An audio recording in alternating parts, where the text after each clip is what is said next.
today's episode, we'll be discussing cellular respiration. Cellular respiration includes the catabolic pathways that break down energy-rich compounds to produce ATP.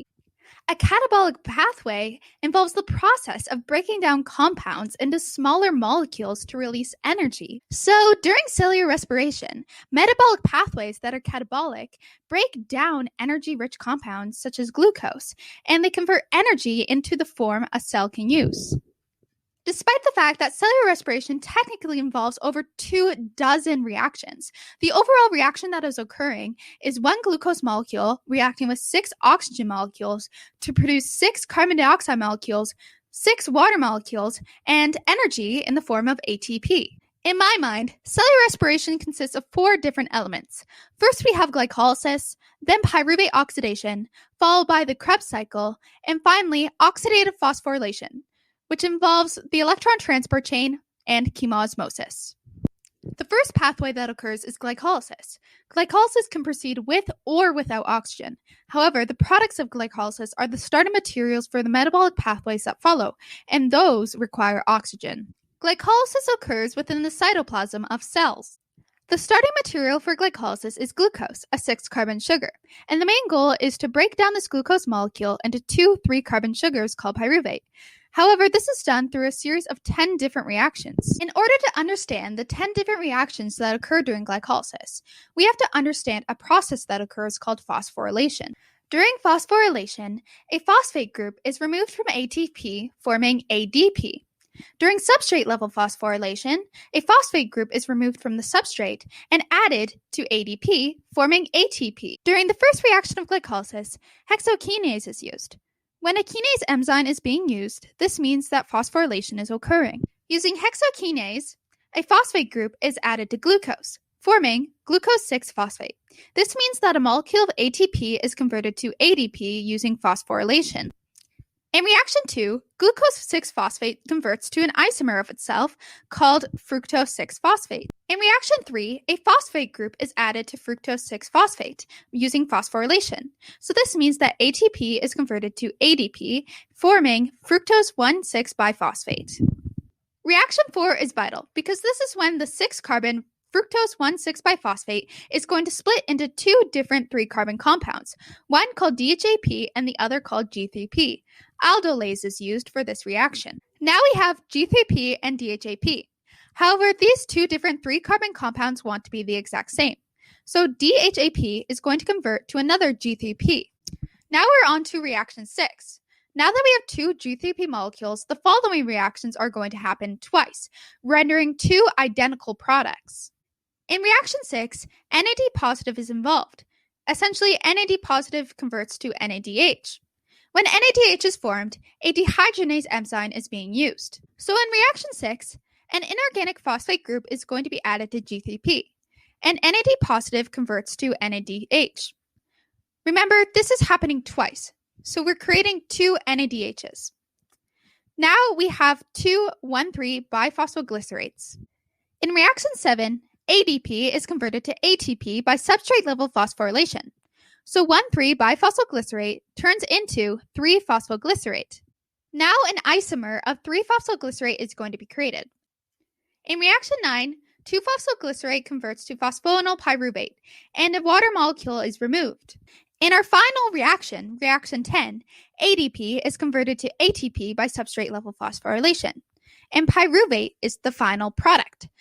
As previously stated, reactions 6 to 10 occur twice, so we now have 2 pyruvate molecules. Technically, glycolysis yields 4 molecules of ATP. However, 2 of those are consumed. Therefore, there is a net gain of 2 ATP. The final net reaction is glucose reacted with 2 NAD positives, 2 ADPs, and that reacts to produce 2 pyruvate, 2 water molecules, 2 NADHs, and 2 ATP. Now that we have produced 2 pyruvate molecules, when oxygen is available, pyruvate moves from the cytoplasm to the mitochondrial matrix in the cell. The following reaction is called pyruvate oxidation. Once a pyruvate molecule has reached the mitochondrial matrix, it converts into a 2-carbon molecule called acetyl-CoA. During this process, carbon dioxide is released, and NAD positive converts to NADH and a hydrogen ion. Pyruvate dehydrogenase is used as an enzyme.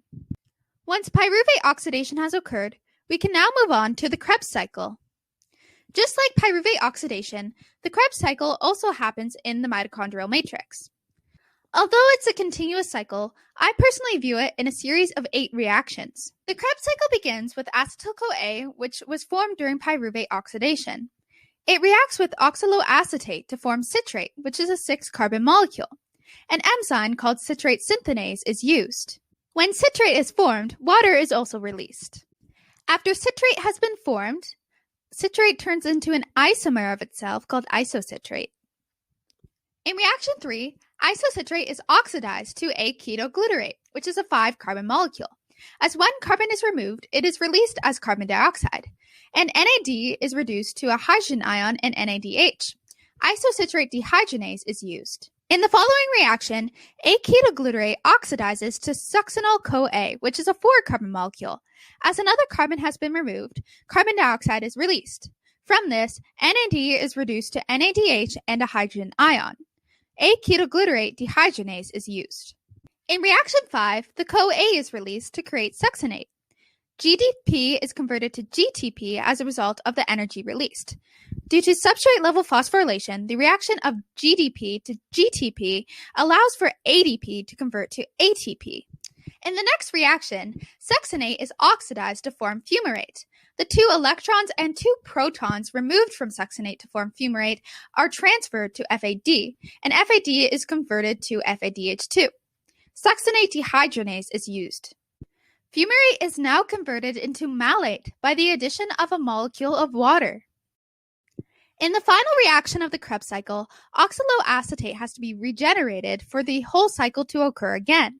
So this means that malate is going to be oxidized to oxaloacetate, and an NAD is reduced to NADH and a hydrogen ion. In the end, from a singular glucose molecule that we began the cellular respiration process with, the Krebs cycle produces 2 ATP, 6 NADHs, 2 FADH2s, and 4 carbon dioxide molecules. The main purpose of the Krebs cycle is to produce high-energy compounds that can now go through oxidative phosphorylation. Our high-energy compounds are NADH and FADH2. Oxidative phosphorylation begins with the electron transport chain. Oxidative phosphorylation occurs in the inner mitochondrial membrane, where 4 protein complexes are embedded to form the electron transport chain. The electron transport chain begins at complex 1, which is an integral protein that allows molecules to pump through the inner mitochondrial membrane to the intermembrane space. NADH gets dropped off and converts to NAD. The hydrogen ions that are removed from NADH to form NAD pump through complex 1 to the intermembrane space, where a hydrogen ion gradient is formed.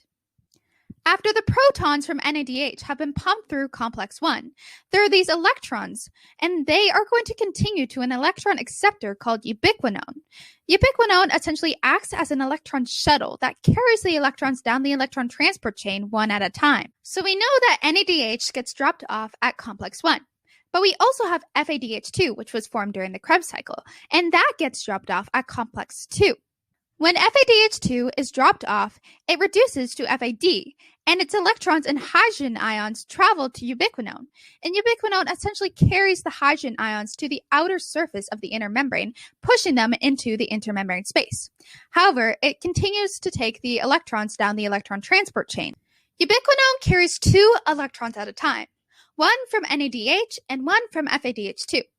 Ubiquinone will essentially carry the electrons through complex 3, and cytochrome C accepts those electrons and transfers them to complex 4. So at the final complex, we now have these 2 electrons with basically nowhere to go. We already created the main product of our electron transport chain, which is the hydrogen ion gradient, and we don't really need these electrons anymore. So to prevent a buildup, those electrons are going to be used to create water.